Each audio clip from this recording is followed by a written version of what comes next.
વડોદરા શહેરના અકોટા વિસ્તારમાં મુખ્ય માર્ગ પર ભૂવો પડ્યો।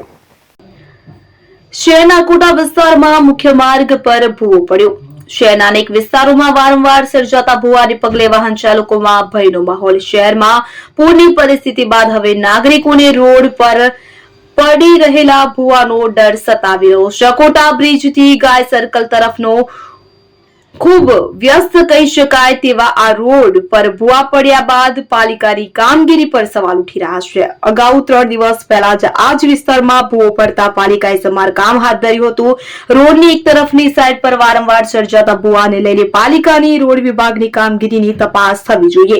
તમામ સામાજિક અતુલ ગામેચી વિઠ્ઠલ આયરે કાર્યકર્તાઓ પણ ત્યાં પહોંચ્યા હતા અને કોંગ્રેસના મહામંત્રી ચિરાગ શાહ તમામ લોકોએ તંત્ર પર રોષ વ્યક્ત કર્યો।